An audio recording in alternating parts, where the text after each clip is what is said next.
মিশরের কিছু টাকা এগুলো নিয়ে একটু রিসার্চ করছিলাম। লেখাপড়া রিসার্চ না করলেও এই ক্ষেত্রে মোটামুটি ভালোই লাগে।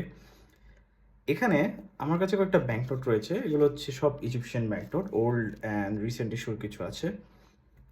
মজার বিষয় হচ্ছে এখানে, মানে ইন্টারেস্টিং একটা জিনিস হচ্ছে, এই ব্যাংক নোটগুলো যতবারই দেখছি নতুন নতুন হিস্ট্রি এখান থেকে বের হচ্ছে।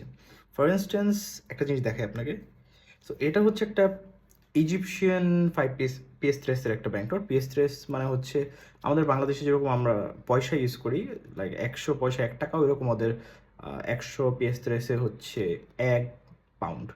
সো 1 পাউন্ড ইজিপশিয়ান পাউন্ডের দাম কিন্তু বাংলাদেশি টাকা হিসেব করলে 3.5 টাকার মতো। সো খুব একটা বেশি না, বাট স্টিল এই ব্যাংক নোটটার মধ্যে একটা মজার জিনিস হচ্ছে, এখানে আপনি যাকে দেখতে পাচ্ছেন, এই যে পিকচারটা, এটার নাম হচ্ছে কুইন নেফারতিতি।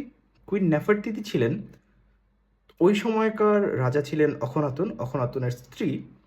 অ্যান্ড এই ব্যাংক নোটের সাথে আরেকটা ব্যাংক নোট দেখে আমি। সো এটা হচ্ছে আরেকটা ব্যাংক নোট। এখানে আপনি যার ছবি দেখতে পাচ্ছেন, এটা হচ্ছে তুতেন খামুনের সার্কোফেগাসের ছবি, আই গেস। সো এটা হচ্ছে তার মুখমণ্ডল। অ্যান্ড এই নেফারতিতি আর তুতেন খামুনের মধ্যে সম্পর্ক হচ্ছে, নেফারতিতি ছিল তুতেন খামুনের সৎমা, অ্যান্ড এই দুইজনের কিন্তু বাবা ছিল অখনাতুন। কিন্তু এই নেফারতিতি যে ছিলেন, তার কিন্তু একটা মেয়ে ছিল, ওই মেয়েকে আবার এই তুতেন খামুন বিয়ে করেছিলেন। সো বলতে গেলে তুতেন খামুনের সৎমা প্লাস শাশুড়ি একই জন। সো এটা ছিল এখানে এই ইজিপশিয়ান ব্যাংক নোটের মধ্যে। এই জিনিসগুলো খুব মজা লাগে।